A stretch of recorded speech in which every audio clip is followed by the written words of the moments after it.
coming from a pretty unreliable narrator. So for downtown along the river, at the very bottom, $250,000, give or take. Very bottom of the barrel, bigger place, better view, price goes up. Townhome at a zero, $2 million, give or take, upwards of $10 million, give or take, $20.5 million for the most recent penthouse in the St. Regis. So if you want to buy something we're passing, it'll cost you somewhere between $200,000 and $20.5 million. It's confusing. Sorry, I can't be more helpful than that.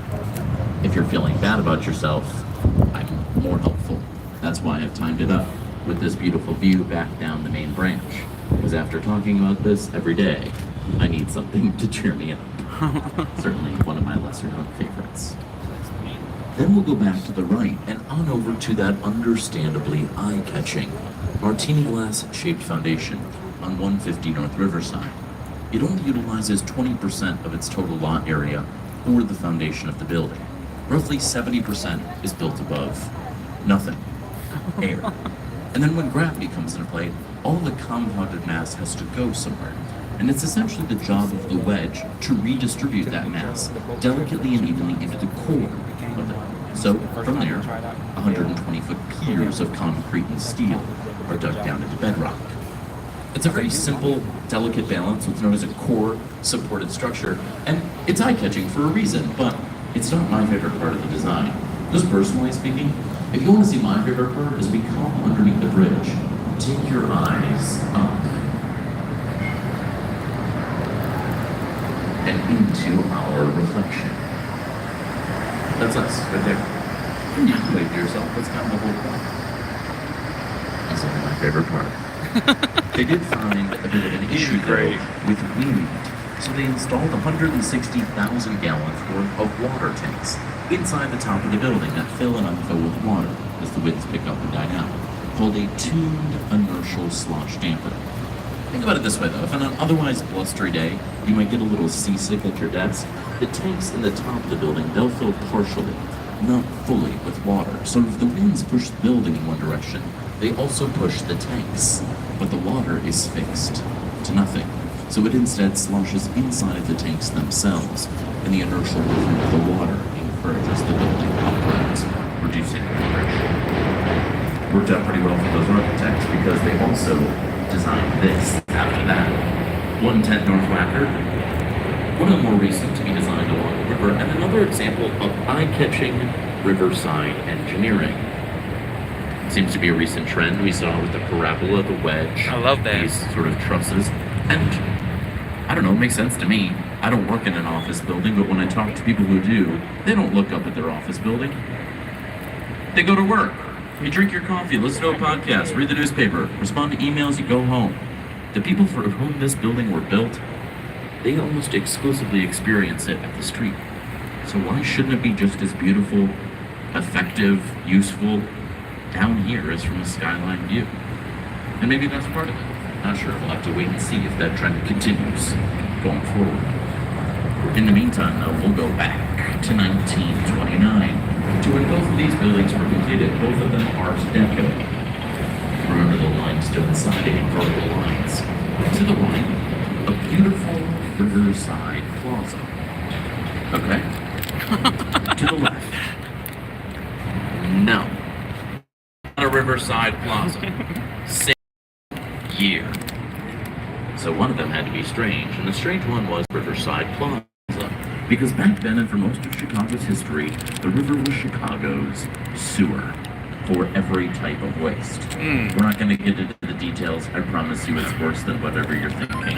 I proved it to people, and they'll get mad at me for ruining the mood on the boat. So we leave that in 1929. It's better there anyway. But we can still use it to contrast today. If a private building and you want to build along the river today, that's great. But you must account for a river walk or a plaza setback from the river. Although, as far as I can tell, it requires no arm twisting in 2023. Water changing over time, precipitating likely those changes on land. We'll talk more about how the water changed a little bit later on in the tour. In the meantime, though, we're going to stay to the right for the next three buildings, the 60s, the 70s, and the 80s. It's like somebody ripped a timeline out of a history book and had it built in real life. So we can see how architecture evolves over 30 years, all designed by Skidmore, Owings, and Merrill. I don't know another place in the world that has something like this. This is not up to a tour guide. And we're starting off with black box modernism in its heyday in the 1960s. A building that I contend almost none of you will remember when you get off the boat, which is strange, because the first time people saw a black box in the 60s, this is all people thought about for weeks. This might as well have been a spaceship when it was first introduced, because human beings had never built anything remotely resembling this ever before. This was controversial. But here's the thing, Nisandro was pretty smart, and he started winning over Fortune 500 CEOs with his details. And then wouldn't you know it, once Fortune 500 companies started working with black boxes, people who didn't like it started warming up to it. It becomes a status symbol. In the 60s, I like to imagine barbecues in the 60s where mother-in-laws subtly allude to their son-in-laws that they're a failure because they don't work in a black box all of a sudden. And it becomes trendy, like anything else in this world, as we move into the 1970s for our next style of architecture, which, if you haven't already checked out, it's a white box style. Not modernism. I mean, it is. It's modernism with some white gray stone on it, but don't call it that, because you'd be missing a big part of the conversation. Context here. In the 60s, boxes were being built in a handful of cities. In the 70s, where were they being built? Every city on the planet Earth. It doesn't matter where you come from or what language you speak, you're bored by a box because Chicago took it from niche to obscurity to ubiquity.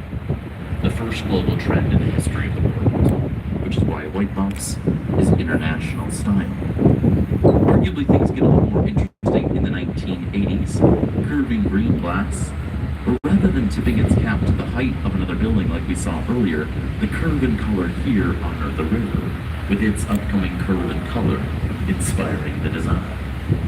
Sort of leads to this mural, only a decade old, the mural here. The story goes that the owner of this building took a dozen burger tours, and after not a single one mentioned this building, the owner was frustrated, understandable, and hires an artist and tasks that artist with designing a mural that will finally put this building back on the map again. And if this made-up story that never happened hasn't brought you enough time, it's just a giant "You Are Here" map painted on the side of the building. You are here. That's it. It's been one of the best review pieces of art. Love that. So that orange little spot is. That's badass. Not a crowd pleaser for you. Likely this one here to our right will be. 2.5 million square foot building that most people begin to recognize as Gotham City Bank.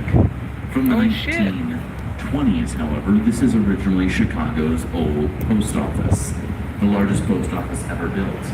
Chances are, if you were around anywhere from 1920 to 1996, a package that arrived at your home came right through here via railway. An incredibly important piece of the country. It was vacated in 1996 for a trucking facility, and then this building sat vacant and falling apart for 2 decades. Now it's a luxury office building, as you may have already noticed. It's amazing what $900 million can do. I can really tell who's from Chicago and who's not at this point of the tour, because this was a giant haunted house for 20 years in the middle of the city. So if your jaw isn't on the floor right now, if you're not nodding along, it's because you don't know how bad this looked. For my entire, really. But you know, they spent 5 years renovating it, 2 years of asbestos removal with 200 workers on site every day, a 3.5-acre rooftop park. It is unrecognizable from even what it looked like a few years ago. And you know, I gotta give them credit. They went above and beyond the landmark requirements to save some really cool history. They were required to. But I guess if that's not likely to move you, numbers might. $900 million to renovate 2.5 million square feet of office space that opened in 2020 during the global pandemic. They've been 94% leased this whole time. Holy shit. 6%, they can't fill it because everybody that wants it is too big. An outlier of an outlier of an outlier. Which, you know, for me, I think is great. It might even be a lesson to developers who might be living in the Keynesian world of lower costs means maximizing profits. Well, maybe saving the history might be a part of the greater solve going forward. But like I said, I'm pretty biased. In the meantime, the theme of things changing down here seems to continue down here on the South Branch, because honestly, this was a kind of a history part of the tour. I couldn't talk about architecture at this moment 5 years ago because we couldn't see any. None. A vacant lot with a line of trees, and this neighborhood, the South Loop, it's become the 8th fastest growing residential neighborhood in the entire country over the last 5 years. So lots of changes, including right here along the river.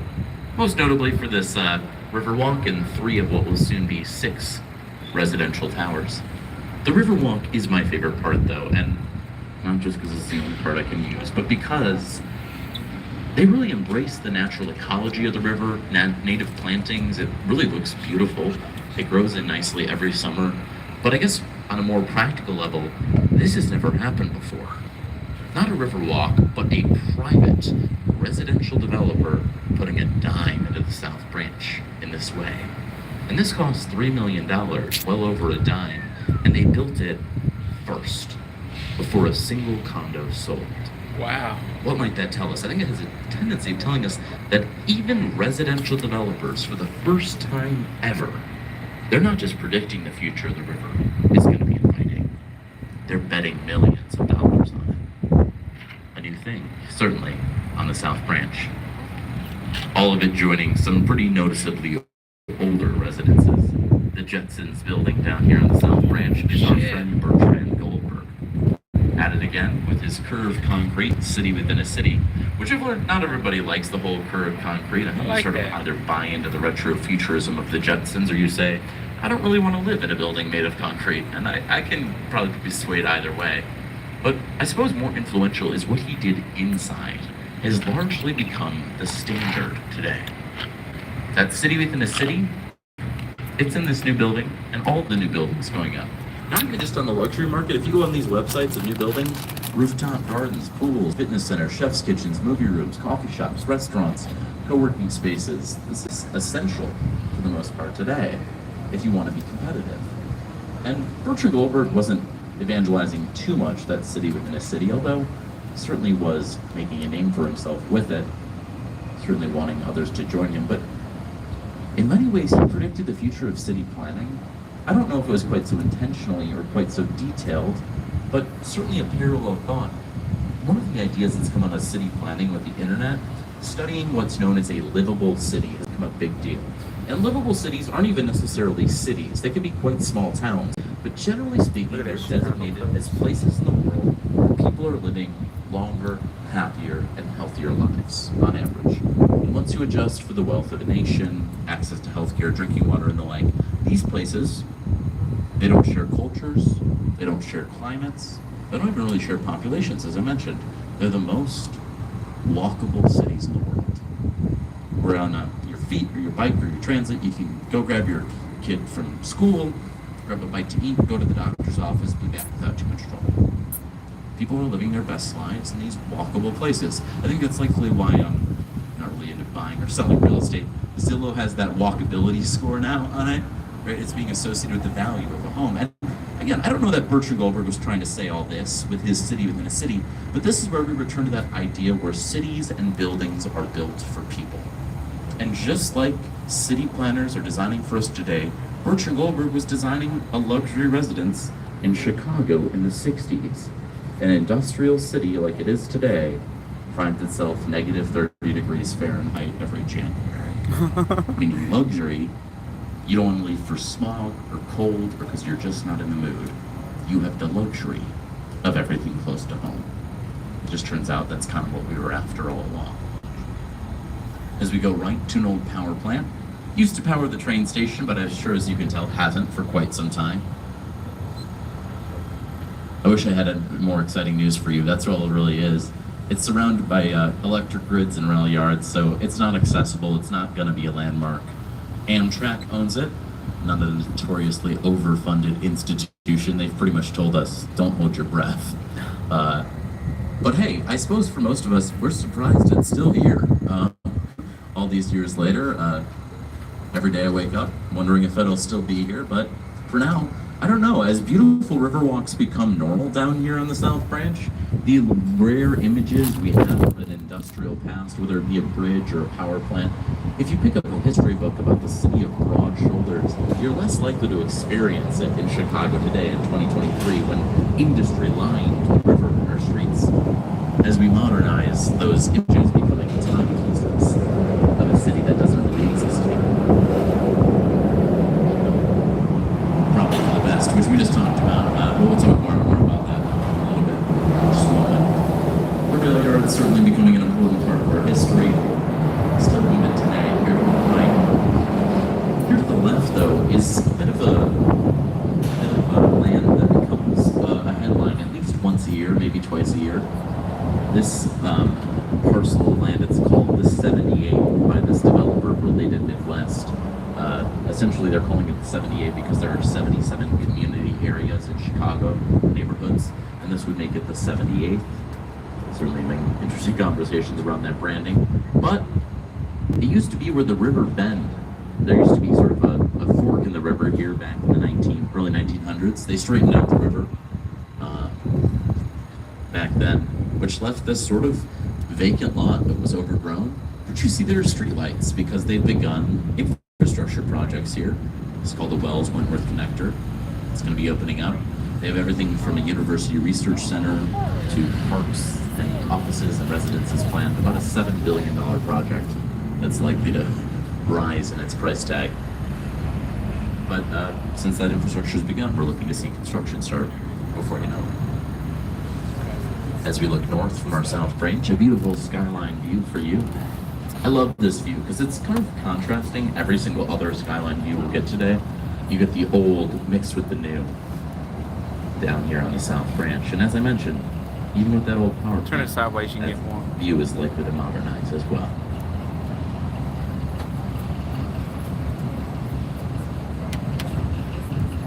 As always, feel free to grab a photo or just enjoy the view. Just make sure the person behind you can do the same thing.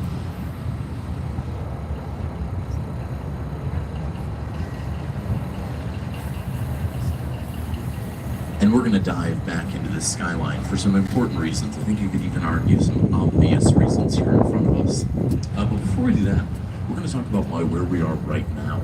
In many ways, gave us the city we call Chicago today. And I'm not going to take credit for this idea. I cannot be the first person to put two and two together. Nonetheless, we're not too far from where the Great Chicago Fire began. Oh shit, You may that's have heard right. about this. We had a bit of a fire back in the day. Seeing a couple headcounts, that's reassuring. The Great Chicago Fire of 1871 began 3 short blocks to our west, over on DeKoven Street. And in my experience, if you know of the fire, you're likely to know about how it allegedly began. And if you know the story of the fire, would you just do me a favor and shout out a buzzword for me? Cow tends to be the buzzword.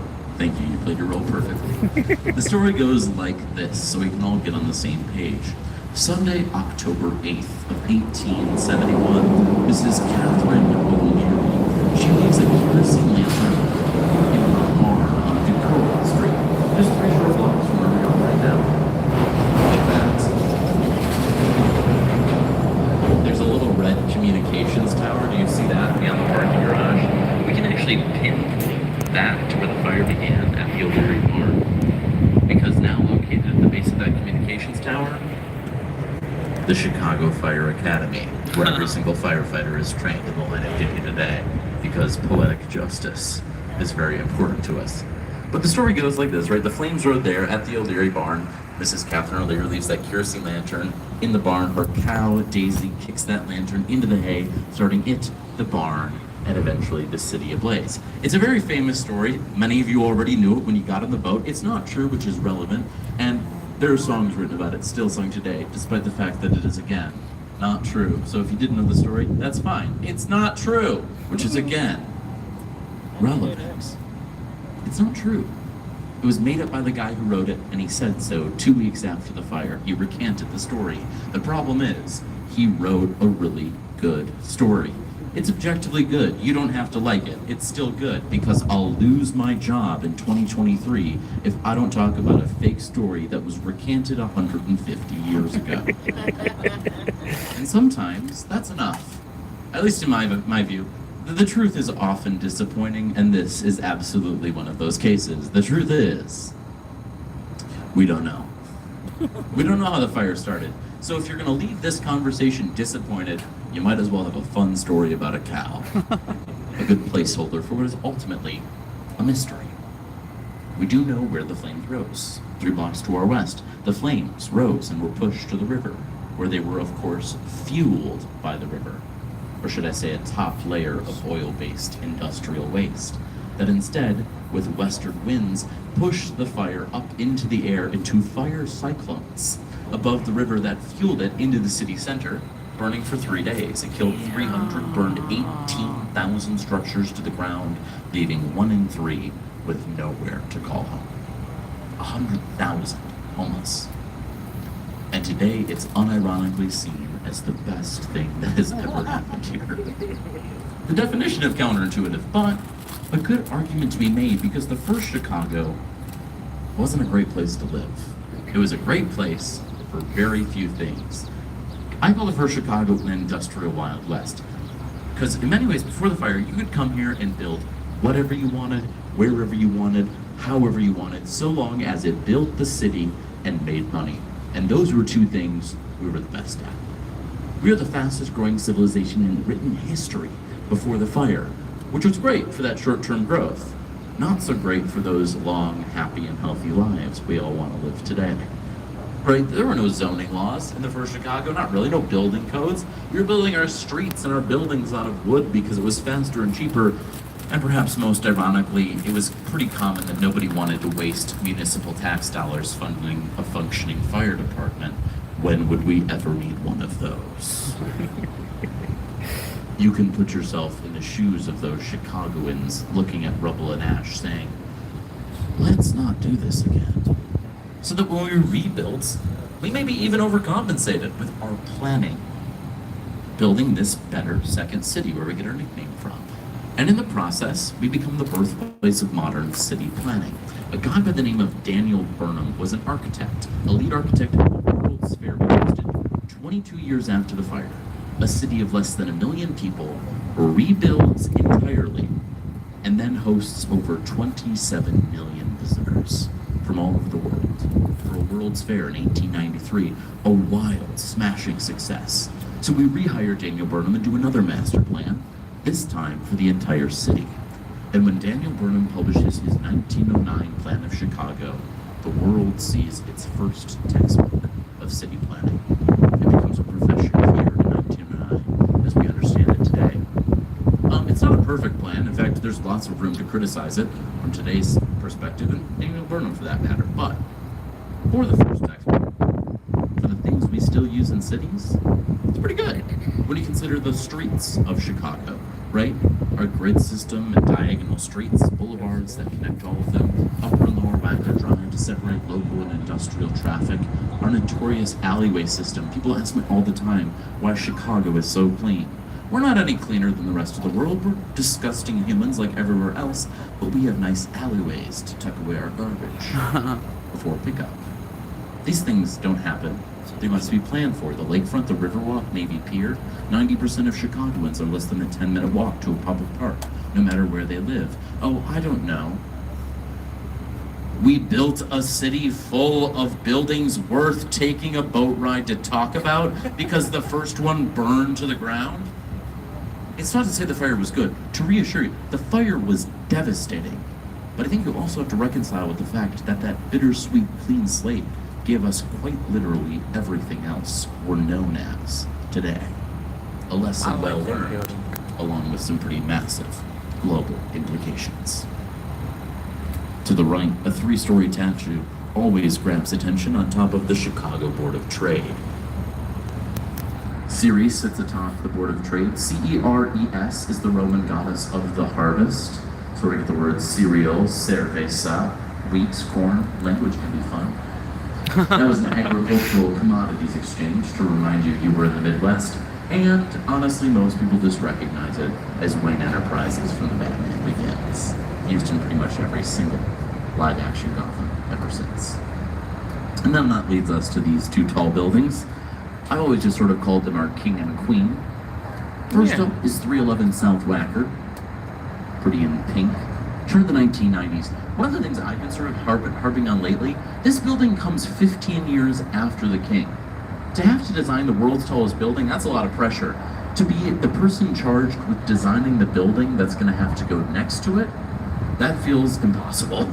How do you compete with the world's tallest building? And I love that it's bright during the day. It doesn't hold back. It's bright pink. At night, the crown is lit brighter than anything in the night sky. Like so many of us have to be in our relationships, it walks a fine line with its own personality and beautiful, and at the same time, a supportive partner to the main event. Really happy with them all. Tall, dark, and handsome. The Sears Tower. Maybe the Willis. That is the last time I will say that. It is the Sears Tower. Sears Tower. Built for Sears Roebuck in 1974, 1,451 feet tall, means 110 stories, 100 elevators inside, over 16,000 windows. The tallest building in the world for 24 years. Still the tallest in Chicago today. Architect Bruce Graham and structural engineer Foster Kahn premiering their Bundle Cube system and changing the skyscraper game. A lovely photo opportunity, as always. We'll see it again, but it does have to take a tiny break behind the giant You Are Here map, so if you missed it on the first pass, you can see it again. And in the meantime, I've always liked this part of the tour as an opportunity to go left, to find one of my favorite parts of the entire tour. If you would, as we come underneath the bridge, just find a reflection somewhere in this building and follow it. Now find a single pane of glass, and you'll discover it's not like most. Every pane is curved, pinched in each corner of each pane. Convex bubble glass, almost as if the building is wrapped in bubble wrap. And then remember, this building honors the river, with the bend in the facade, the color of the glass, and even as we casually catch a reflection as we float on by, See, right here, Teddy? it looks less like a reflection in the orange, building, You Are Here. and a lot more like a reflection in water, in the river itself. And every day, there are thousands of reasons to miss it, hiding in plain sight. Less subtle. The true magnitude of the Sears revealed itself to the right. You can even look through the bridge if you want, all the way up to the 103rd floor, and you'll discover glass boxes hanging off the side of the building called the Ledge and Skydeck. Essentially, there are people in those glass boxes. They are currently taking pictures of us. So, we should keep that in connection. Yeah, you can take a photo with them. It's a reciprocal thing. This is essentially our last view of this year, so if you want to stay with me, take your eyes all the way up to the antenna. And now that you're looking at the antenna, just feel how tall the building is in your neck right now. I'm telling you, that's better than any fact I can tell you, that visceral feeling. And just as a gentle reminder, I didn't just grab you by the hand and walk you up to the building, put your toes against it and say, "Look up, honey, isn't that a tall building?" We're a block and a half away, in the river. You're reclined right now, and most of you didn't even look when I asked you to, because you knew in your body, nah, it's gonna hurt my body to look at a building that's a block. I feel like stuff like that helps round the corners of understanding. Those antennas don't even count in the height of the building, but one of those antennas is the same height as this black box to our left. One. Nothing comes close. The tallest building in the world for 24 That one years. antenna is the same size as that. Now I have to address the name. It's called the Willis Tower legally because Willis Insurance, they have some office space and they pay for the name. Naming rights have become very common with stadiums across the country. It's a form of advertising. But here in Chicago, it was called the Sears for more than 30 years. The entire time, it was the tallest building in the world. Those 24 years, it was the Sears. So if you grew up here, Right? I'm your tour guide. I'll be nice. If you fall off the Willis Tower, I will not die. But once you're off the boat, I can't protect you.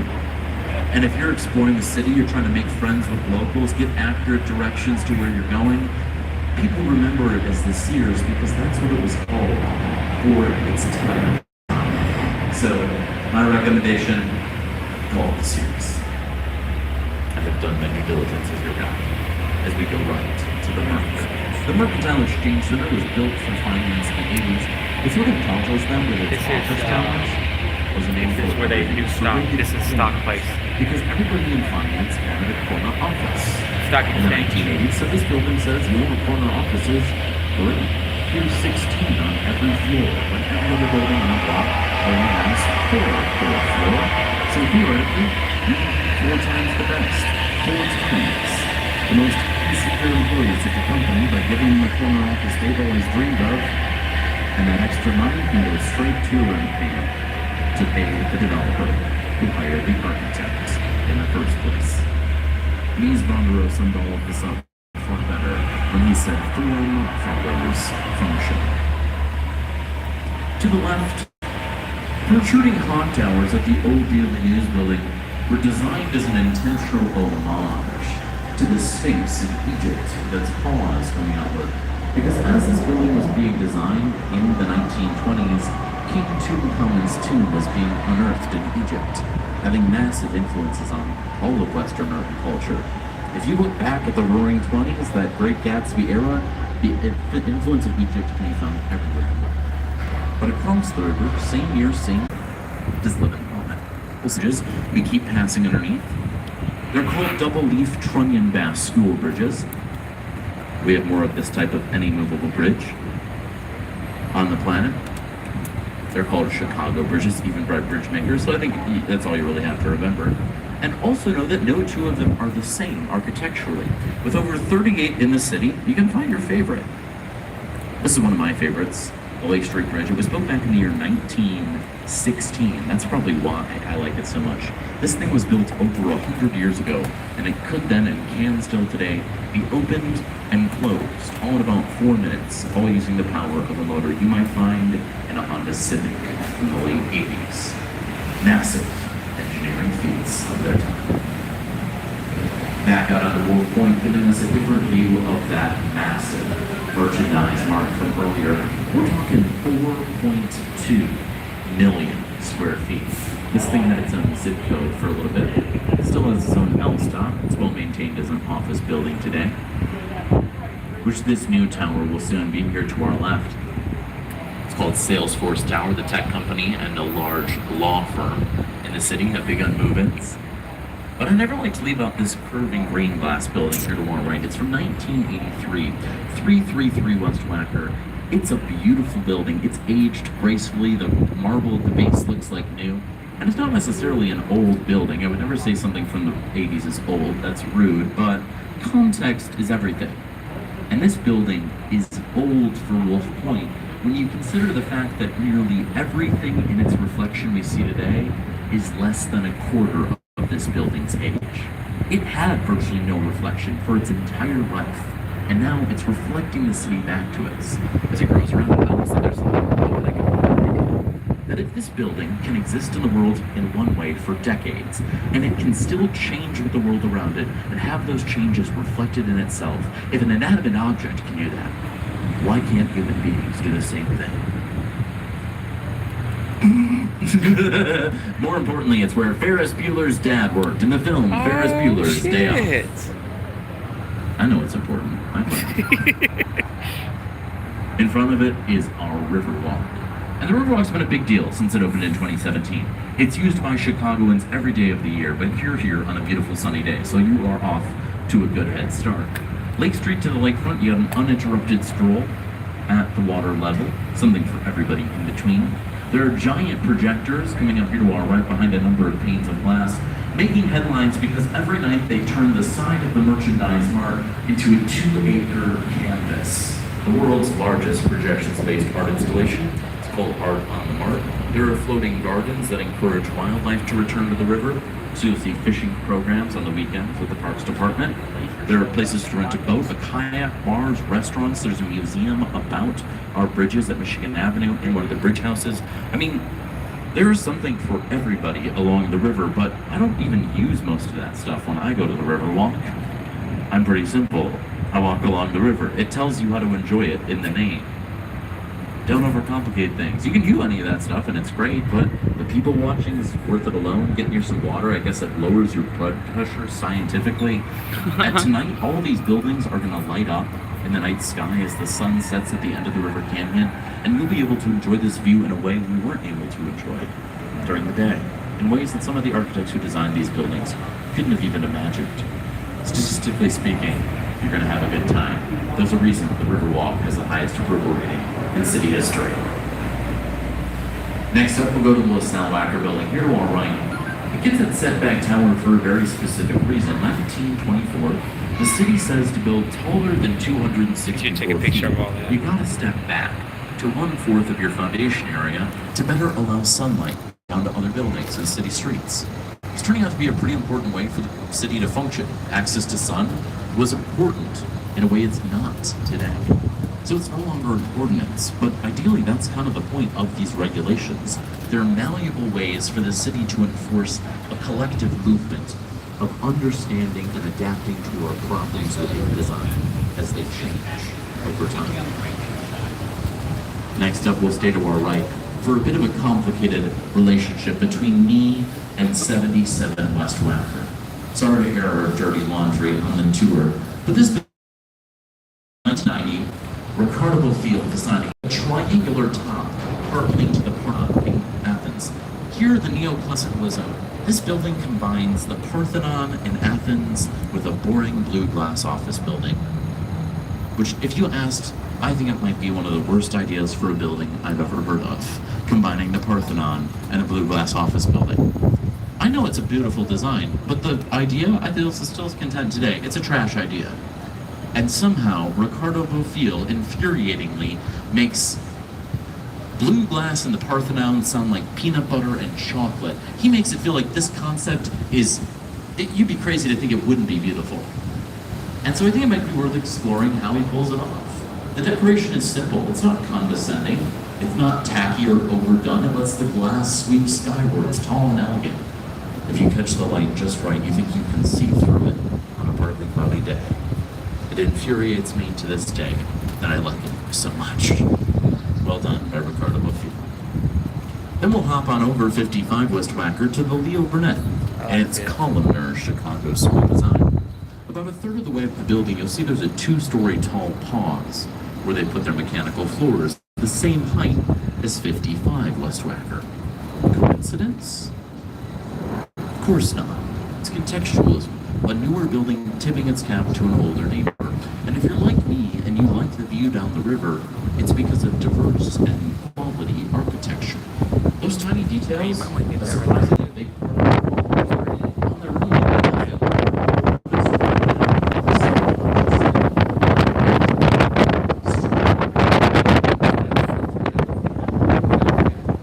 forward and to the right, we discover a golden top on the carbide and carbon, which I and most just call the champagne bottle building. Designed during Prohibition and recently uncovered a description of the building written by the architects that specifically acknowledges that champagne bottle design. It's been confirmed, not just subconsciously, but actively thinking of champagne. Not foil at the top, though. 24-karat gold leaf instead. Then we can come back to the ornamented domes of the Jewelers, who was built in 1926 with a car elevator. Disappointingly, it's a regular elevator today, no car elevator rides. Turn it that way. A speakeasy in the top dome just after Prohibition and called the Stratosphere Lounge, rumored to be home to many famous gangsters, but unconfirmed. Perhaps more relevant today, people recognize it because Decepticons. Sorry, Transformers.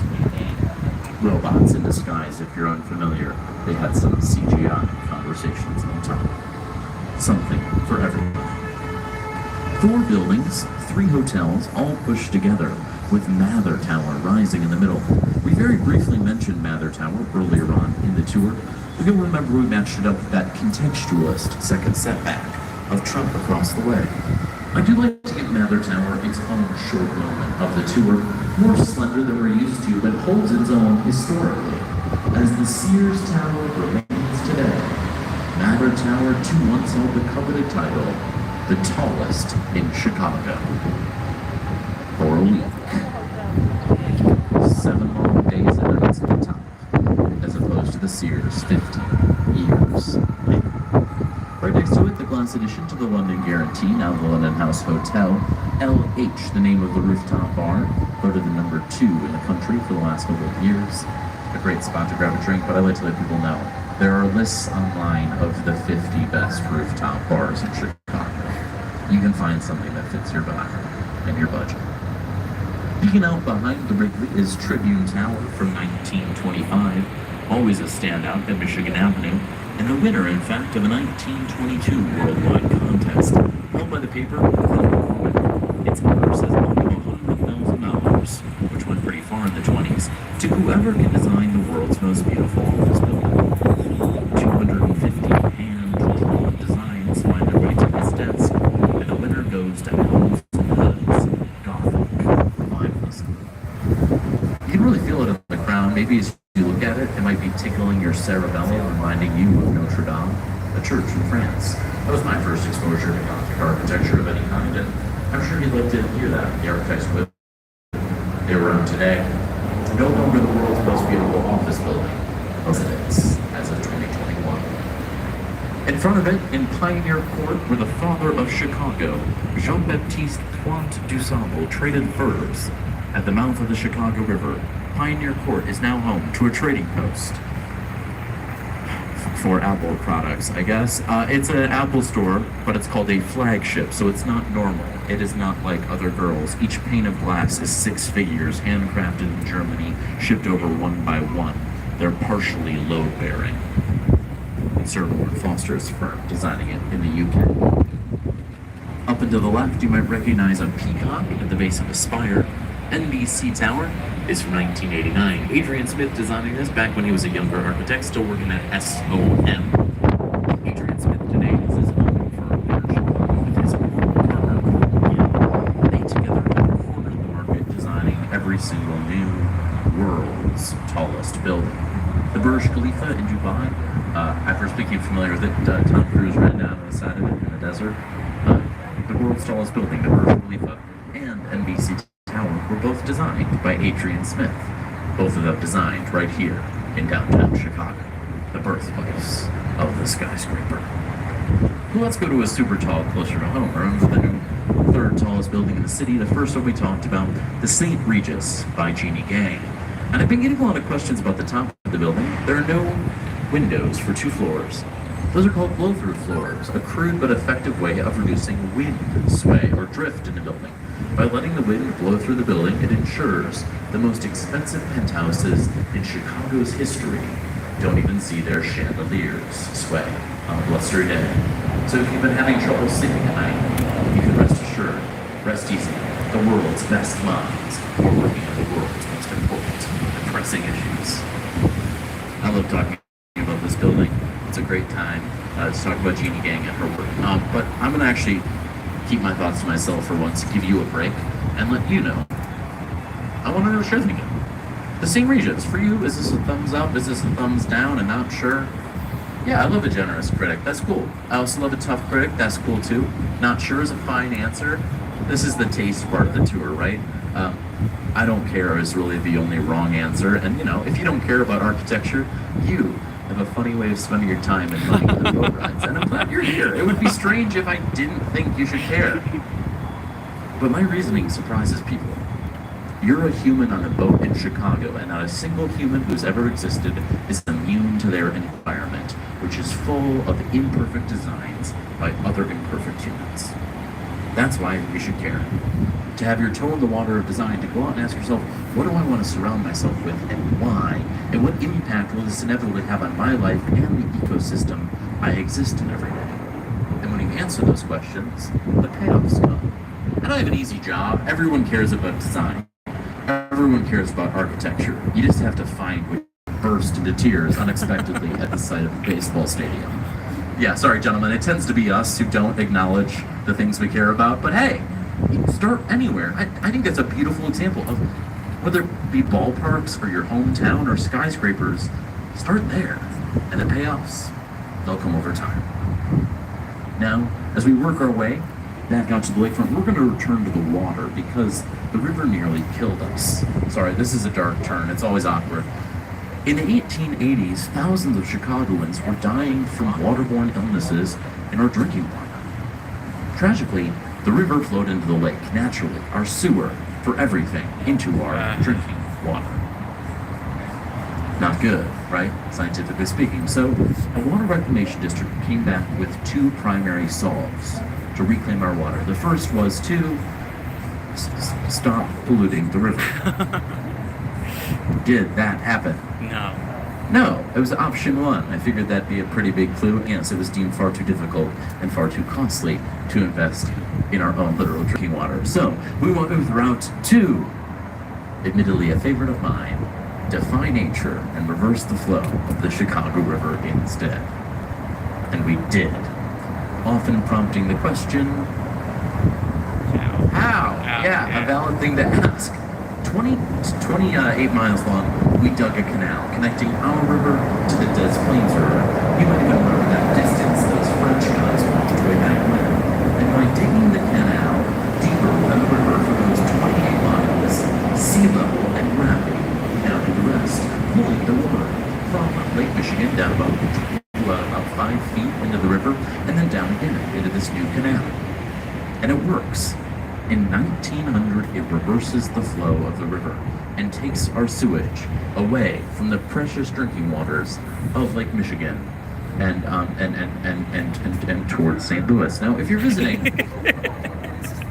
if you're visiting Chicago from the great city of St. Louis, sorry, I was not around to defend you in the 1880s. I promise. And we're no longer sending anybody's sludge today. That's the more important side of this conversation, right? The river today is simply cleaner than anybody could have ever anticipated for 2023, and I don't use that hyperbolically. The river today is cleaner than anybody could have expected. That's We're a pro not tip done, right there. just to be clear. We have short-term and long-term crises yet to face, but there's optimism. And in Chicago and in most major cities along the Great Lakes, optimism is a great starting point. We're not trepidatious about investing in our water here in Chicago because we know, well, I'm biased, it's worth it. Far fewer of you even have taken this tour 15 years ago, so the skyline views we got today alone, I think a pretty good argument. Now, as we make our final approach back into our dock here, I do have to ask on behalf of Captain Scottus that everyone please do find a seat, or please do keep your seats now throughout the duration of our docking process. It's going to be smooth and quick to get you off to enjoy the rest of your day, but for your safety and security, please do keep your seats until we get the all clear from our crew that the boat is settled at the dock. I'll be the first row off the boat. I'll be standing right at the top of the ramp as you leave. If you have anything for me, you'll hang a left, see some lovely folks in orange, and then you'll be off to enjoy the rest of your day. But there's this building in front of us. It was the first one you looked at. You were kind of forced to before we left the dock. A residence called Lake Point Tower from 1968. Often called the Oprah Building, even though Oprah never lived there. We know Joan Cusack, Sammy Sosa, Joakim Noah, Alice Cooper, and Chris Farley. A whole laundry list of people have called the Oprah Building home because they released a list to leave her name off of it. Still the only rumor in Chicago's history that impacts my everyday life. It's hardly even a rumor, but I've given up. She can have it if she wants it. Lake Point Tower. Sounds pretty nice to me. Now, as we make our final approach again, please do keep your seats as we make our way. And I guess this leads me to recommendations, which I sort of lean away from. I'm sure that if you're here on vacation, you read some version of an article that read, the 12 things you have to do in Chicago. And if you don't do them, you wasted your whole trip and you did it all wrong. Getting beyond the affiliate links in those articles, but I think it's the wrong attitude to bring to the third largest city in the country. I'm not going to be able to enjoy everything Chicago has to offer in my life of living here. I think it's pretty unrealistic to put that burden on you. Especially because I don't know you, right? You might enjoy Chicago by going to an observatory and getting a beautiful view with an adrenaline rush. Or maybe enjoying Chicago is grabbing a beer on the Riverwalk with the person you love. I don't know you. You do. So instead, I want to give you tools to explore. And as you do explore, the last thing I want to leave with goes to that Daniel Burnham guy, the architect who turned into the world's first full-time city planner. And we use his work everywhere, but we use this quote from him as we plan today. Daniel Burnham said, "Make no little plans, for they have no magic to stir men's blood." Which is a very cool thing to say. I don't know anybody who talks like that anymore. That's awesome. But how do you use it? For me, it's very simple. I try to surprise myself, and maybe you can surprise yourself by looking up. Find something around you you think is beautiful today. And in that same moment, look down and find something less than beautiful around you. And just remind yourself, whatever you're looking at, those two things are no accident. Because you're in a city, those two things are designed by a human for you as part of a greater plan. And certainly, I hope Chicago inspires you to make big plans and do great things. Welcome to the Stinky Onion. I'll see you at the top. Take care.